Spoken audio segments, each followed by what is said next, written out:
Host for the show, and my name is Anita Anand Nair. A warm welcome to all of you.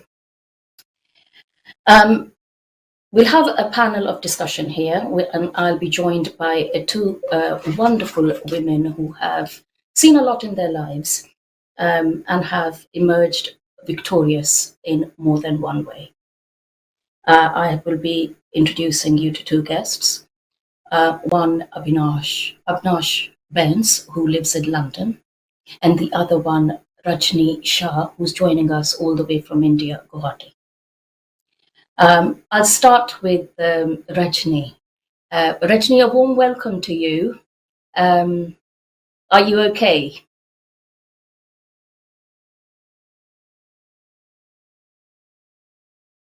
Sorry, Rajni, are you there?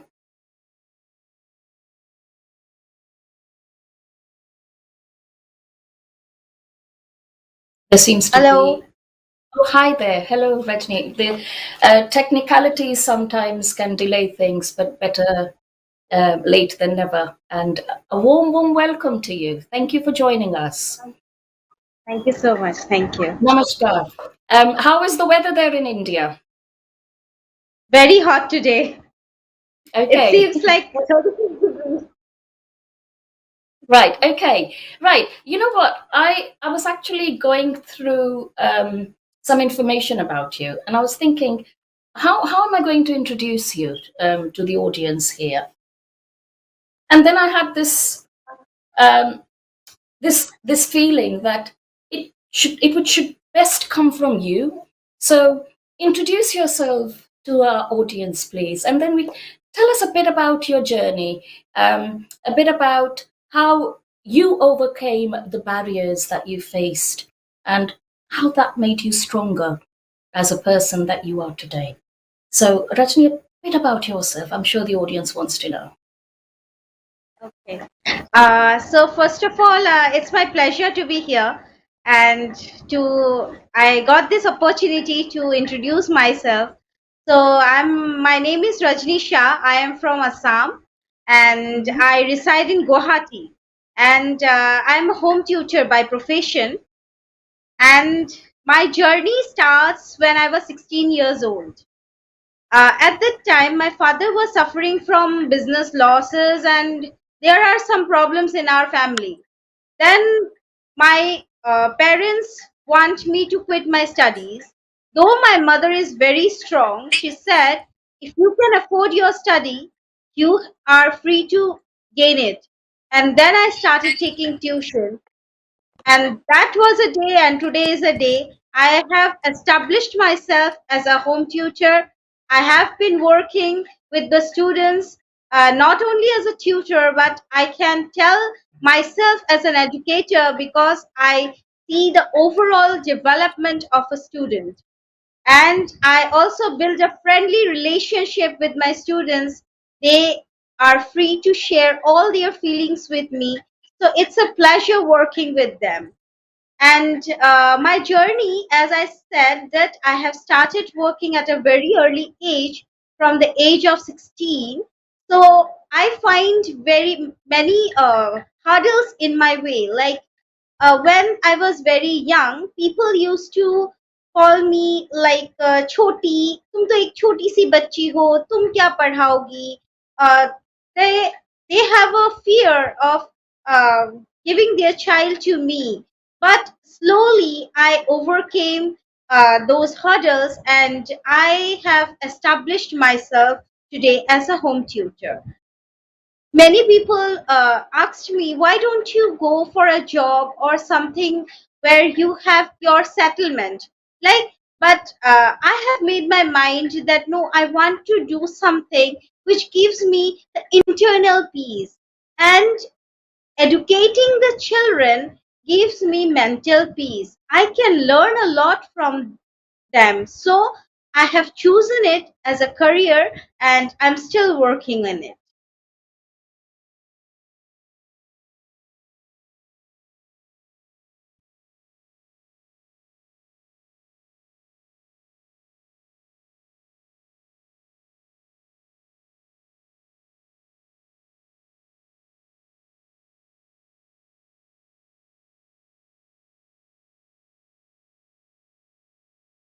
Am I audible?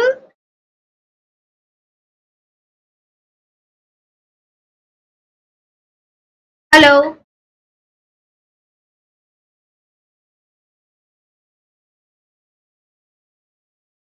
Anita ma'am, am I audible?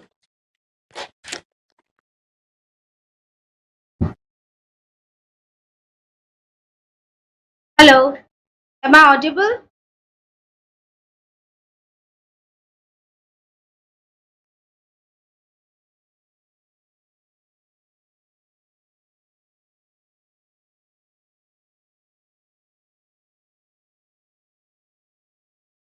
Hello. Hello? Yeah, am I audible? You are? Am I? Yeah, Can you see you me? are. Okay. Sorry. Yes. I was under the impression that maybe you got disconnected. Um, Yeah, and we got disconnected. okay, no worries. These things happen. Sorry. We'll start from where you left. So you were telling me that I can't see you, but I hope you can hear me, Rajni. You were telling me that in fact, when I read your text yesterday, Rajni, you were telling me that you were born with a silver spoon in your mouth. That's the phrase you used. So I'm presuming that your early childhood must have been very comfortable. And you just managed, before I lost you there, you said that till the age of 16, things were okay in the household, and then things started going downhill. Do you want to continue from that point? And I Yeah. do hope I So, don't lose you now.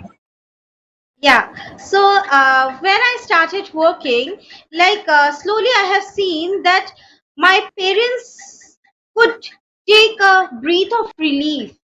When I'm supporting my family financially, then I can see that there is no more burden in my family. But previously, when my father was working, my father's business was going down. So, lot of things are there. There were debts, there were rents, and everything was there. And it is very difficult for him to manage each and everything. Then I took the responsibility as I am the only daughter of my parents. So I took the responsibility and I stood behind them as their son. And my mother always, Can I just sorry interrupt you? I'm just trying to visualize you as a child, and you said that the family ran in debt. Were there yes. any instances? Because I know childhood memories, whether they are good or bad, they leave a very serious impact on our lives, and it's something we can never get rid of, even if we want to. Was there any When I moment in was was there any moment in your childhood when people who probably your father owed money to would come to your house asking for it? Because I know that's pretty common in India. Did Yes, I have seen that. I have gone through that stage. I remember I was in class 7, and suddenly my father's business was shut down. We had a shop, and he had to shut down his business, and all the creditors used to come to our house. They used to ask for money, and slowly I have seen my mother. She is selling her jewelries and recovering the debts and all the household expenses. So that gave me a click that no, I should stand on my own feet and I should work something and I should develop myself in that way so that I can be a support of my family. And then I have passed my HSLC, that is High School Living Certificate, HSLC Class 10th examination with flying colors. But my parents were not able to put me in college. I was just 14 years old, and my parents were not able to put me in college because they don't have money. And then I took up my mind, no, I have to study. I have to be independent and I have to work and I have to be my parents' son. And I have to prove myself that yes, I can do, I can make myself established women. It doesn't matter. I don't have a own house. I'm still living in a rented house, but still I have that ability to pay my bills today. So that is giving me a means satisfaction that yes, I have achieved something in my life. Okay. Are you still able to support your family? Yes, I'm still supporting. Right. You used a phrase just 2, 3 minutes ago. I don't know what it was, that I was going to be the boy of the family or the son of the family. Is that what you said? Yes, I told that. Okay. Yes. Okay. Um, don't you think it's time for us now to stop that? See, when you are born in a middle class family as a girl, right? So people used to tell that you are a girl and you have to be prepared. You are studying to get married, study properly to get a better bride. You sit properly, you be properly because you are a girl, and you should go to others' house. So we are preparing ourselves. Our parents also preparing ourselves in that way that being a girl, you have to be in a like cage, like right. So my mother is quite different. My family members, when I was very young, like 1.5 years old, and I was very outspoken. I didn't remember, but my mother told me that I was 2 years old, and my mother took me to a program, and there I won three prizes. So I was very outspoken. I never think that I'm a girl and I should feel shy to speak or to perform. So from and my mother always supports me. Like she used to tell me that you are not a girl, you are a boy. Consider yourself as a boy. You have to conquer the your hurdles, whatever problems you have, you are the one who is going to find the solution. So she is preparing me from my very childhood. So that's why I said that I have become the son of my family. And my mother, when I was I remembered an incident. One of my aunt told my mother to put me in a vernacular medium.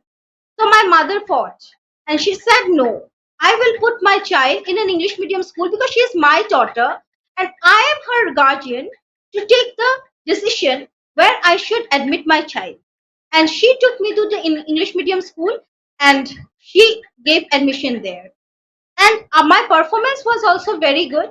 I was academically a bright student, but because of these problems, because of the monetary problems, I had to at some point I felt that I had to quit my study, and that I cannot. My mother cannot think that my daughter is not going to study further. So she said that you have to be the boy of the family. Also, you have to support your education. You have to be educated, and you have to be self-dependent. So this Fantastic. is the soundest advice I have learned from my mother. My mother never tells me the story of the fairy tales and all. She used to tell me the story of Kalpana Chawla. She used to tell me the story of Indira Gandhi. She used to say that if they can, why can't you? And this is the motivation I get from my mother. And this is also helping me a lot to find solutions of my problems, because every day there is a lot of problems in middle class family, but this motivation helps me to grow and to develop my skills every day. I will share a few things of mine. I never sleep without learning, because I have realized that the more you learn, the more you grow. So every day I feel like at least one thing I should know new. So every day I explore myself, explore through internet. I learn. I try to learn at least a thing, a new thing, and then I go to sleep. And this becomes a life mantra of my life.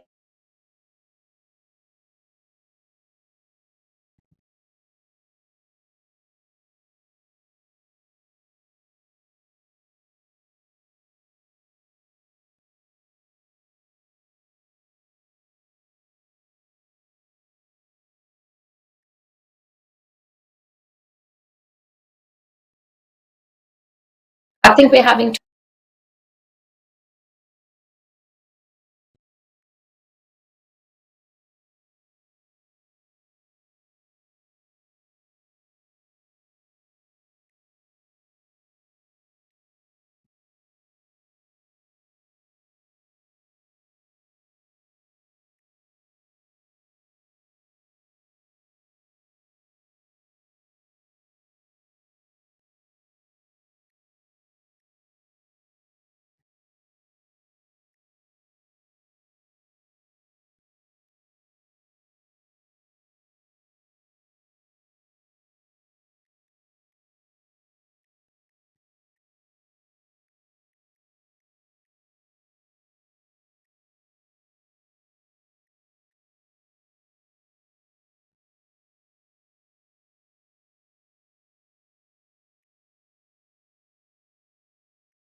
can you see me? Sorry, there are too many technical glitches here. But don't worry. If Yeah. we've overcome so much in life, what are these technical glitches? Right. I've now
Everyone, meet my boyfriend, Jake. What's up, everyone? What is all over your feet? Oh, they're flowers. I study botany, so... Oh, you're a plant guy. Resting dad face back there likes plants too. Grab some pruners. Let's prune. Ocado's got 8 can packs of Diet Coke for just £3. And with £20 off your first shop, there's an Ocado just for you. It's the EE Summer Sale, now with 3 months half price on our 160 gig Smart SIM, just a refreshing £12.50 a month. And it's all on the UK's best network. Plus, it's summer, so roam freely when you choose our Roam Abroad Pass. Now that's more bang for your buck. Hurry, offer ends 16th of August. Oi, Rita! It's time to face the music and make tax digital! I don't trust tech. Fear not! QuickBooks customer support gets you real help from a real human! Real humans. I like those. Who are we if we allow our oldest friends to suffer and die? If we let our forests be cut down and destroyed? Who are we? It's time to decide. We could be the generation that lost it all, or we can be the ones that chose to fight. Please call the number on screen or search WWF Join Us to become a WWF member and join the fight to save our world.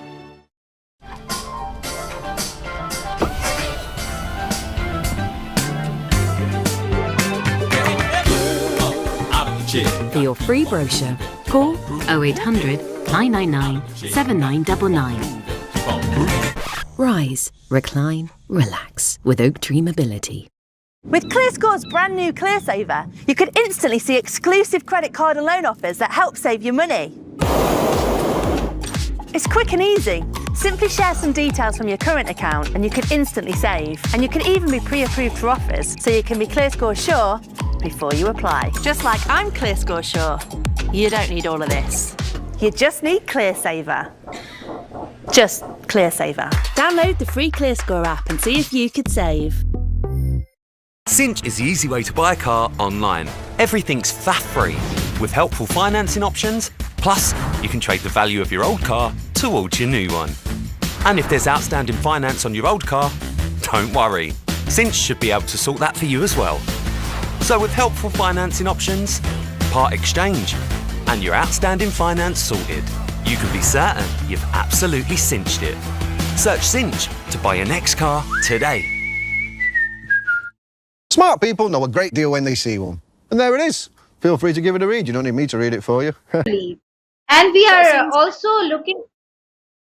So yeah, you said it's an NGO. now. Okay. No, I am a member of an NGO. Love and Light. Okay. I'm a member. Okay. And in what area does your NGO work? Is it Our area basically now it is working in Guwahati, and later on we are trying to extend it. Let's see how far we can go. Okay, all right. So it's based in Guwahati, and you want to extend it in Assam and then maybe neighboring states as well. So what's your criteria of helping people? Are you helping children? Are you helping adults? And Basically, who we are can we helping children. Mhm. Yeah, basically, we are helping the underprivileged children, like the rag pickers or the kids who are selling the things like pan masala and all in the streets. So we are trying to educate them. We are trying to bring the awareness that every children at the age till the age of 14 they should get education, and we are also trying to connect with our government so that we can bring some better opportunities for the kids. That's a very noble thing to do, especially when you've gone through a lot yourself. And what made you join this NGO? I have seen a lot of hurdles, so I don't want others to face the same. If I can bring change in one's life, I will feel myself to be blessed.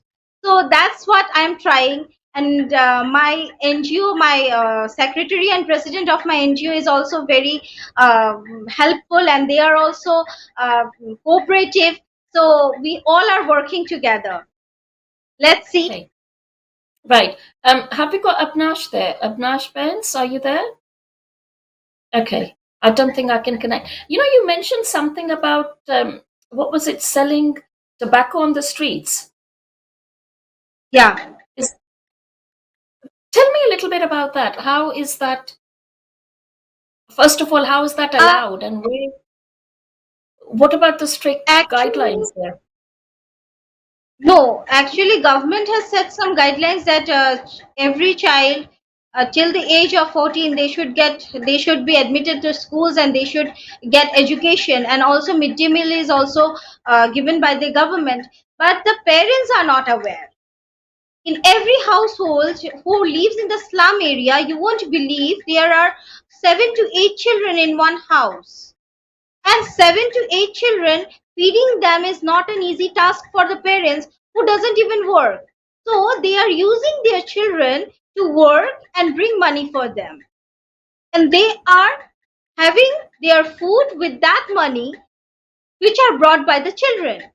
So seeing these things somewhere make us that there is a lack of awareness. People are not aware actually. So we are trying to provide awareness among our society so that we can at least bring changes to our society. Now after this mission, we have 25 children in our NGO who are studying along with their work. So they can't stop working because of their financial condition, and we also can't provide them everything.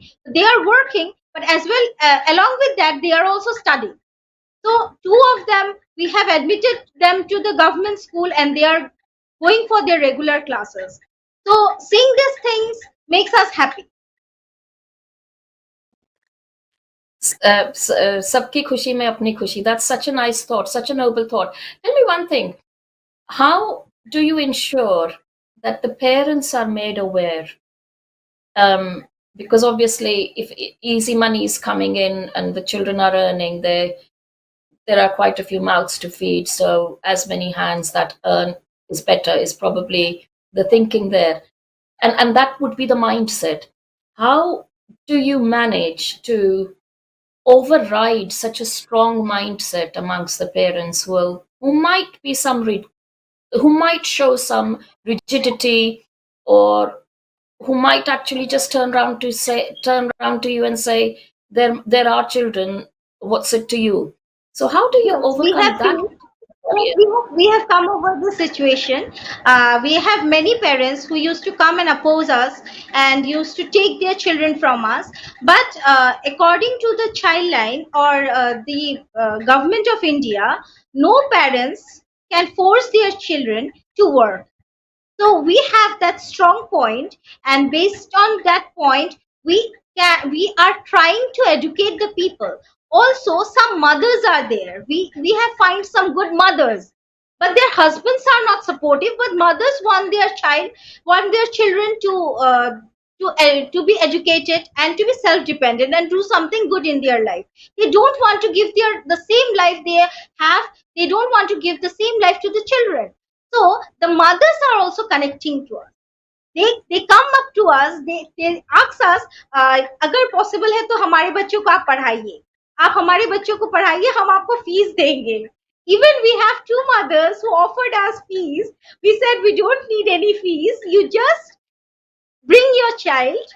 We will educate him. We will teach him how to be self-dependent. We will teach him moral values. We will teach him numbers. And then one day he will come and he will work for you. So we have such good mothers also. And also we have thought of a plan. I don't know I will be successful or not, but we have thought of a plan, like we are feliciting some parents who are bringing their children to us. So this is also giving them a thought, an incentive. Yes, that it is a reward for them, that bringing their children to a better world is also can also bring a change in the society. So we are also feliciting those parents. So this is also, we are getting more response after that. That's very nice. Have you have you thought of maybe probably educating the women as well in terms of formal education, or maybe some kind of cottage industries, so that they can use something that's locally produced and be able to stand on their feet? Are you doing that, thinking about that? Tell me a bit about we that, have please. plans. Yeah, we have plans. Since our NGO is very new and it is just a baby, so we are trying to develop it, and we have plans, like we will start giving them some skills program. We will introduce some skill-based programs which will enhance the lifestyle of the women living in slums. Also, we are trying to bring some work opportunities for the women as well as for the men, so that their children should don't have to sell all these pan masalas, or don't have to work in the hotels or in the streets. So we are trying to educate them. We are trying to bring some work opportunities. We are trying to developing their skills, so that one day we can at least ensure that at least we can bring a change to the 10 lives of our society. What kind of job opportunities can be available there? When you are skilled enough, you will have the job opportunities. So we are trying to make them skilled, and we are trying to make them educate, and we are trying to teach them the basics of literature, so that they can communicate, they can have the confidence to work outside their comfort zone. So what skills are we looking at? What We particular are looking skills? for many skills. Yeah, there are carpentry, plumber, then beautician courses, tailors, then thread makers, and Assam is very famous for Muga silk and Assam silk. So we are also trying to promote the weavers and to teach them how to weave. So we have plans. Let's see. So they're basically promoting cottage industries there, and promoting what you can get locally there. Okay, that's a very nice thought. So you're working with an NGO, and in addition to that, you said you're a home tutor. Tell me a bit about how that works. It's all about balancing. My mother taught me that a girl or a woman is the best manager. She can manage the house. So as I am a freelancer, so I don't have to give the full time to my work. So whenever I get time, I used to go there. I used to talk to the parents. I used to talk to the children and try to educate them. So parallelly, I'm doing the both, and I'm till now I didn't find any difficulties in it. And also, I have blessings from you people. So it is also helping me to do my work well. Sorry, I didn't quite understand that. When you said you're a home tutor, are you actually teaching subjects? Is it you I'm teaching all the and subjects from class 1 to 10, all the subjects. So you're teaching all across, from English, math, science, geography, history, name it, Everything. okay. Yeah. So you're jack of many trades. Oh, let me put it, Jill of many trades. Right. So the students that you're teaching, they are based in Guwahati, or Yes. you have brought out During out. lockdown, I got the opportunity to teach a student from UK, and also I have a student from Nigeria, and I have two students who are learning language from, one is from Nigeria and one is from Kenya, and the others are based in Guwahati. Basically, I'm teaching them Hindi.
Hello.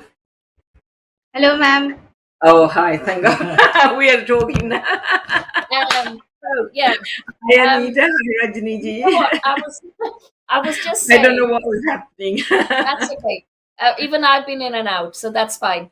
I was just saying we've gone through so many adversities that these technical hitches don't really bog us down. So a warm welcome to you, Abnash. And whilst you were trying to get through to us, I was in conversation with Rajni. Yes, I heard most of it. You heard it. Okay. Right. So the floor's yours now, Abnash. Tell us a bit about yourselves, about your journey. Okay, my journey. I came to Britain when I was about 7, with my parents, and my father was here before them. He went back to India to get ourselves 5 years after he'd been here, and I had a younger brother. Well, I have a younger brother, and all my education is in the UK, and most of my mum's extended family were here. My father was an only child, and my mother had 4 brothers, and we're very close. I'm very close to my cousins and so on. And what else? Left school at 16 against the wishes of my mom and dad. Whereas traditionally in those days, either girl, if she didn't go on to further studies, she got married. So I didn't want to get married. I didn't want to go to school. And there's a funny story about that. In the UK, we have a half term, which means a week's holidays in October, just before Diwali. And so it was a reason behind that, because I lost interest in my education. I lost my grandmother, my Nani ji, my Dadi ji. So because for 5 years it was my Nana Nani and my Dadi ji that we stayed while my dad was here. The first year, and so it's like when you lose somebody close, you lose interest. And I lost my best teacher, and so I decided to leave school without telling my mom and dad, which, as you can imagine, is no, right? And so you were a bit of a rebel. And I found a job. On a Friday, we used to have this free paper that used to come out locally. Got a job in accounts firm, and came home on a Friday evening after the interview, told my mum and dad I wasn't going to go back to school after the holidays. And they were like, what? And mum, being very hot tempered, was like, oh, what will people say? Because there was only a small number of Asian people living in the UK at that time, especially in the area we lived. And it was like typical, mums, what would my brother say? We can't afford to keep our daughter. She's gone to work, blah, blah. What would the society say? And started work. And Bettina, whoever's listening, if I hadn't overheard my mum and dad talking a few days later, like I went to work on Monday, Tuesday I was ready to give up because work wasn't what I thought it was. And even, it was like a lot of stress. So the novelty wore off very quickly then, did it? Yes. Well, it was like, well, it started work at 9 and, it was like they were giving me work but it was a good point, Anita, because that hard work has stood me in good stead. So I came home and, I wondered afterwards because we live at the end of a road. And whenever, you can see anybody entering that road, all right? Because my mom used to love sitting in her room and you could see right to the end of the road, people coming down. And I walked in and I thought my parents didn't know I was at home. I opened the door, came in, and I heard my father and my mother going, typical. How dare she leave school? What would people say that we can't afford to keep our daughter? And either we have to get her married. And my dad was, no, don't worry. She won't be able to cope with the work, and it's like, she's going to go back to school and so on. And I thought, how dare my dad not have faith in me? I'm his daughter. And I was like, the next day I went back, I was like in tears. I went back to work and I was thinking, I'm going to prove them wrong. I have it, to get work. But later on, to be honest, I think they must have seen me walking down the road, wait till I put the key in, and they wanted me to hear that. So either their idea was I would go back and say, Mom and Dad, you're right. I go back to school. Or it would give me toughen up. I think their idea was I go back to school. But I chose to stay on. Any regrets about that? No, I mean, in fact, that job, the managing director was a self-made millionaire, English guy, working class, and they taught me a lot. It was mainly male-oriented, and if you imagine, I'm 4'11", but these tall, and I worked in the sales office, which is even to this day. Strength, yeah. Strength comes in small packages, so don't worry about that one. Yeah. And, it was like, I wouldn't be kind of bullied or anything, and they built up respect. And I stayed there nearly 3 years. And then by the time I left, I'd gone through being promoted about 3-4 times. And then I think that gave me the courage. And I came from a family that always believed you can do anything you set your mind to. That was my mom's strength. It's like, you can do whatever you want, and she always used to say, if my parents had educated me, I could be running the country. Whereas my father was very highly educated. And I think between the two of them, my dad taught us patience and to do things with a sincere heart, whether it was seva or whatever. And we always got involved with the community projects and so on. And I think for me, having them as parents, and maybe we were very close, it was never like our feelings weren't taken into consideration. And that's the same way I brought my daughters up. And I remember, because my family is not the normal family, including my extended family. My uncles, my cousins are very forward thinking. And when I became a widow at the age of 26, by then more Asian people were coming. And somebody happened to mention to me, all right, I loved wearing white, even as a single person. And when I got married, my mom used to say, you should wear, like lipsticks. And she loved it. She loved having a daughter. But I'm the total opposite. I don't like dressing up. I don't like makeup. I put the lipstick on today. I don't make myself look better. But I don't need makeup. But, I'm very much, I'm very much, how can I say, I like to get things done. So I think people take me as it is. And but obviously when you're running a company or you're in a position of power, sometimes you have to um, give that image, like, be smart and so on. And so you wear Sorry, I'm different just going to hats. interrupt because you said you were widowed at the age of 26. Yes, Um, with two young children under 5. Girls. two young children under 5, Yeah. and from an Asian family. Yes. How detrimental or how difficult was it at that point? Like I said, I come from a strong line of women who are very strong-minded. No, The that's wealth. okay. What doesn't kill us makes us stronger. Yes, But we yeah. say that. And I remember But the we first we time can when only say that later on. At that point, it must be difficult. it was difficult. I mean, I'll be honest with you, between you and me, or well, now the world might be listening, but there were days, but I never showed my feelings. I mean, but it was like sometimes because I knew my dad was very hurt. I was his little girl, and my mom blamed him because it was arranged marriage. And she said that your brother and my brother, married my daughter to this man, you just ruined her life. She never kind of never forgave him. But it wasn't, death comes to, we can't plan when we die. So Yeah. poor dad, and especially when I lost it, and I found him crying actually. And, I came and said, where's dad? And we have a big garden. And he was like, and I was like, where's dad? And I found him and he said, I said, Dad, it's not your fault. I said, you didn't raise weaklings. And they were my daughters looked on my father as a father figure, and there was nothing they wouldn't do for their nana naniji. It was like, they had the benefits of having, in some cases, two mothers in a way. And So you had because a I good worked, support system there.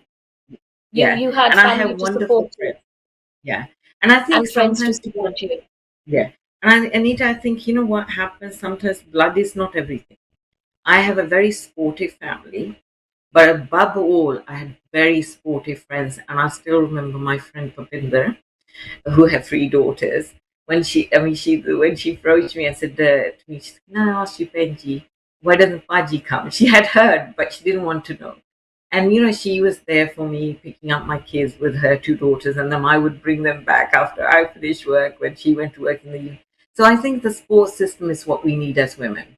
And I think with all groups that I've been involved with, whether it was the Asian Women's Center that was set up by a couple of my friends, Jamil, we got involved and then we supported it. And then when we started the single, myself and Jamil co-founded a single parents group, too, because there was nothing for us out there. And so I think the idea behind was to give women, especially Asian women who sometimes didn't speak English, a chance to learn the language, to give them a support group if they didn't have families here. Because not all young girls who came on marriage basis had families here, and Right. sometimes the marriages broke down. And I think I learned a lot from them. I am still learning a lot from people I come across. That's why I was saying we should get together. I could learn a lot more from you. And Rajini, when I heard her story, but I suppose mainly my father always said to us, and my mother encouraged that. I mean, I remember one time when I was getting promotion, I was saying to mom, "Oh, it's in, I have to leave it's in Fulham, it's an hour's journey." And my mother was like, "No, go for it. Doesn't matter. We will help with the children. We will do this." She never, she kind of pushed me. And I think because she was I once said to my sister-in-law, when my sister-in-law got married into our family, and I said, to us, our mother, she may not be educated, but her brains are far more than all of the family put together, because she could see things. Sometimes my problems, they'd be to do with working with staffing, and, I'm working with professionals. I would come and I'd be writing my reports, sitting with her while she's watching her TV. And she said, "Why are you looking sad?" And you discuss it and you say it in Punjabi and so on. And she said, "Well, you go back and you tell them this is what," it worked. It worked for me.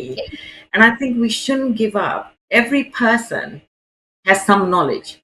It doesn't matter how educated or not educated you are. It's a common sense. you know.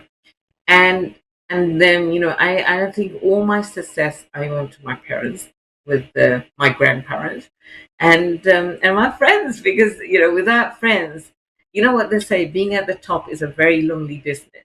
But if you have friends to enjoy it with, it makes the journey so much easier, you know. That's And that's so true. And the very fact that you were talking about the support system and the fact that your parents were encouraging, supportive, um, and you imbibed all the good values. Rajni was saying something similar.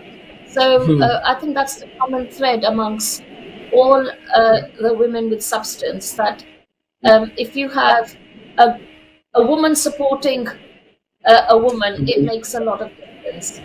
well, this is I tell you something, Anita. I do international motivation speeches. One thing women don't want to admit, that sometimes women can be the worst enemy of another woman, especially if she's going up the ladder. Yeah. Which I tell my staff, in one business, I only employ females, which is a beauty business. All right. Although we do get men asking to, and I say to all women, don't be scared. Share your knowledge. Whatever's written in their fate, they will get it. Whatever's written in your fate, you will get it. All right. And that's very true, because I can give examples when, people have tried to stop people, and they end up finding me again. And then they say, well, my puppy didn't tell me she was working for you. I had to suffer before I ended up, because a friend told me to approach you. And then I call it the internal serial politics. The soap politics that you watch on television. Yeah. But I tell you something, what people don't realize, if we help somebody, it's their silent prayer. You help somebody. I went to Sydney when my daughter got married. She went and stayed there for a while. I was shopping in Sydney shopping center. Somebody was calling my name, all right, and so I thought, nobody knows me, all right. Carried on walking, and then somebody tapped me on the shoulder. And what are you doing here? The wife would love to meet you. Blah blah blah. And we never forgotten how you looked after us for 2 years when we were in the UK, London. This was in Sydney. I said, I'm only here for 3 more days. I can't come and visit. But I said, please give your wife and your child my best. And that's the love you have. And that love makes you successful, makes them successful. And the other thing is, I find that with our communities, we still don't like to admit if we have depression, and women do suffer from depression. Let's be honest. It could be if we're living in extended families, or it could be husband, wife, or even with children, And I remember when I had a head injury. I had a very serious accident, which in a way destroyed my civil service career. But there was a reason for that. And if you, it's how we cope with whatever hurdles we have in life, right? I was cried when nobody could hear me. The kids were in bed. Mom and dad were in bed. And I used to go, God, why me? I give to service. I help with charity. And you go, why me? If you've given me this, you've taken away my life, give me another way to get that life. I don't want to go with a begging bowl. Not that there's anything wrong. Sometimes that's the only option you may have. But give me, if you have put this obstacle in my way, give me ways to make a proper earning as well. And for me, a few years later, well, a year later really, my mom suffered a massive heart attack. And the problem is, I was just about to hobble at that time, so I was hobbling from my bedroom, and I mean here the bedrooms are joined together really, so not much. So I got out of the bed, and one walk, putting hand on their hand, and my mom had answered the call to my brother because he wanted to drop his son off to us. He was a baby, and she had lifted the phone, and because she suffered a heart attack, the phone slipped out of her hand. And she was lying half in bed, half on the floor, kind of thing. So I hobbled there, and I couldn't put weight on my leg, and I'm trying to push her back, so I did. And I put the phone back, and my brother, who's a doctor, said to me, "Sis, why did Mom put the phone down?" All right. I said, "No, she's saying she's got pain." And then I understood why. because when the doctors told us that if they hadn't got that help to her within that 5-10 minutes, she would have been gone now. And when I pray at night and morning, I pray for health and happiness for my friends, my staff. So good. And, Exactly. and I always say, because they were pleased, because my friends are my support system, I want them to live a long life. And I'm actually going to take that thought. The prayers for your friends and your prayers for your family, and the fact that women support women is what we need here. You two are prime examples of people who've actually fought against adversities and have emerged stronger. I'll actually end with the way I started. I started, and I think you weren't there, Apnash, with Virod karu to asanskari, chup rahu to bechari. So we women are neither a sanskari nor are we becharis, because Nari tu to hai Narayani. And on this note, I would like to thank you from the bottom of my heart. I'm so sorry about the technical glitches. I can't promise that it won't happen again. A big thank you to the audience. Thank you, Rajni, from joining all the way from India, and Apnash. Thank you, Rajni. My local Londonite Thank you so here. much. Thank you so much, and God bless us all. Thank you. Thank you, Anita. Bye-bye. Lovely seeing you, Rajni. Take care. Thank you. So much. Bye. Take care.